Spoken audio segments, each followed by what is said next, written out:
Matteo Renzi bowed out as Italian Prime Minister with a combination of jokes, regrets and a strong hint that he wants to lead his party into an early election battle. Political consultations on forming a caretaker government were set to begin Thursday at 6 p.m., 1700 GMT, after Renzi formally submitted his resignation to President Sergio Mattarella following a crushing referendum defeat. Before handing back the keys to his Palazzo Chigi residence, the 41-year-old chaired a meeting of the executive of his Democratic Party, PD. "We are not afraid of anything or anybody if other parties want to go to the polls. The PD is not afraid of democracy or elections," Renzi said, in reference to opposition clamor for a nationwide vote due in early 2018 to be brought forward by up to a year. Ironically, Renzi's rule came to an end with his government winning a vote of confidence in the Senate, the parliamentary chamber he tried to emasculate with a referendum in which he suffered a crushing defeat on Sunday. The confidence vote curtailed prolonged discussion on the approval of Italy's 2017 budget, an unfinished task which had prompted Mattarella to ask Renzi to delay his departure for a few days. Budget law approved. Formal resignation at 1900. "Thanks to everyone and Viva l'Italia. Long live Italy," he tweeted. This being Italy, 1900, 7 p.m., came and went, and Renzi had still not resigned. Later Wednesday, the Moody's ratings agency downgraded its outlook for Italy's sovereign debt to negative from stable, saying the failure of the constitutional referendum slowed reform progress and left Italy more exposed to unforeseen shocks. Better luck at PlayStation Dash. After the talks at his party headquarters, Renzi said he assumed full responsibility for the referendum but gave no indication he was considering stepping down from the PD leadership. He said he would be spending Thursday, a public holiday, celebrating his grandmother's 86th birthday. "We have to thank the elderly," he said in a reference to pensioners supporting him in the referendum debate.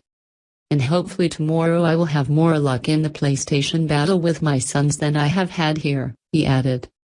Renzi's speech sounded at times like the launch of an election campaign, with the former Florence mayor boasting of how he had left Italy with fewer taxes and more rights and pointedly playing up his leadership in the aftermath of a series of devastating earthquakes between August and October.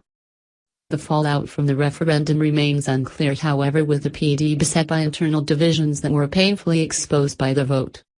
As Secretary General, Renzi controls the party apparatus, which he used to stage the coup that deposed his predecessor Enrico Letta in February 2014. The opposition meanwhile insists the referendum was a vote of no confidence in the center-left coalition.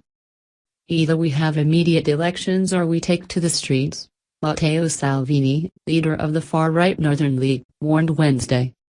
"We cannot make a mockery of the 32 million people who voted on Sunday." Polls taken before the referendum suggested that the PD remains well placed to emerge from an election with the largest share of the vote, despite the upward trend in backing for the populist five-star movement. Recipe for paralysis stash. Led by comedian Beppe Grillo, Five-Star is skilled at pitching an eclectic message to all shades of opinion, from libertarian leftists and ultra-environmentalists to anti-Euro and anti-immigration Eurosceptics. The last year has seen the movement emerge decisively as Italy's biggest opposition force, largely at the expense of 80-year-old former PM Silvio Berlusconi's Forza Italia, with around 30% of voters likely to back it. Backing for the Northern League had been largely stable at around 15% of voter intentions, and Five-Star's hopes of power are seen as being restricted by its reluctance to countenance alliances with other parties. The major obstacle to holding an election in 2 months' time is that Parliament must first revise the rules by which it will be held. As things stand, 2 different electoral laws apply to the Chamber of Deputies and the Senate, which hold equal powers under the perfect bicameral principle upheld by the referendum.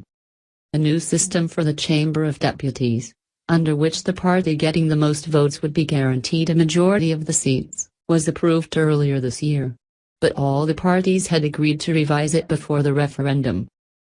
The Senate meanwhile is elected by a proportional system unlikely to give any one party or coalition a majority. Elections under two different systems would be a recipe for political paralysis, most observers agree.